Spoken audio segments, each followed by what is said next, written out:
November മാസത്തിൽ അനാഥരും ഭവനരഹിതരും യുദ്ധത്തിലും മറ്റ് സംഘർഷങ്ങളിലും കഷ്ടപ്പെടുന്ന കുഞ്ഞുങ്ങൾക്കായി പ്രാർത്ഥിക്കണമെന്ന് ഫ്രാൻസിസ് മാർപ്പാപ്പ.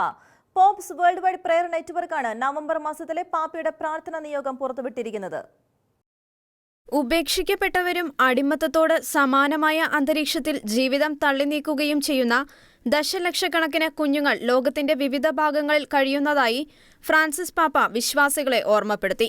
തിരസ്കരണം, ദാരിദ്ര്യം, യുദ്ധം തുടങ്ങിയവയുടെ ഫലമായി ദുസ്സഹമായ സാഹചര്യങ്ങളിലൂടെ കടന്നുപോകുന്ന കുഞ്ഞുങ്ങൾക്കായി നവംബർ മാസത്തിൽ പ്രാർത്ഥിക്കണമെന്ന് 2 മിനിറ്റ് ദൈർഘ്യമുള്ള വീഡിയോ സന്ദേശത്തിൽ പാപ്പ വിശ്വാസികളോടായി ആവശ്യപ്പെട്ടു.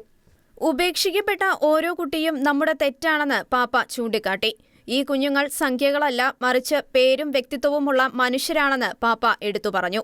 സ്കൂൾ വിദ്യാഭ്യാസം, കുടുംബം, ആരോഗ്യം തുടങ്ങിയ അവശ്യ ഘടകങ്ങൾ നിഷേധിക്കപ്പെടുകയും പാർശ്വവൽക്കരിക്കപ്പെട്ട് കഴിയുന്ന ഓരോ കുട്ടിയുടെയും നിലവിളി ദൈവസന്നിധിയിൽ എത്തുമെന്നും അത് നമ്മൾ മുതിർന്നവർ കെട്ടിപ്പടുത്ത വ്യവസ്ഥയെ ലജ്ജിപ്പിക്കുന്ന ഒന്നായി മാറുമെന്നും പാപ്പ അഭിപ്രായപ്പെട്ടു.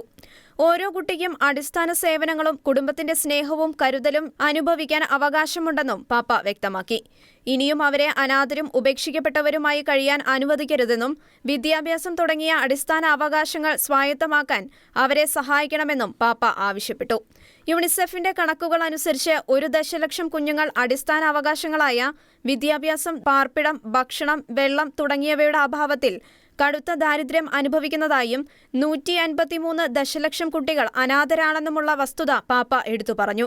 അതിനാൽ തന്നെ നവംബർ മാസത്തിൽ ഈ കുഞ്ഞുങ്ങളെ ഓർക്കുകയും അവർക്കായി പ്രാർത്ഥിക്കുന്നതിനോടൊപ്പം സാധ്യമാകുന്ന സഹായങ്ങൾ ചെയ്യാൻ വിശ്വാസികൾ ശ്രമിക്കണമെന്നും പാപ്പ ആവശ്യപ്പെട്ടു. International desk, Shekinah news.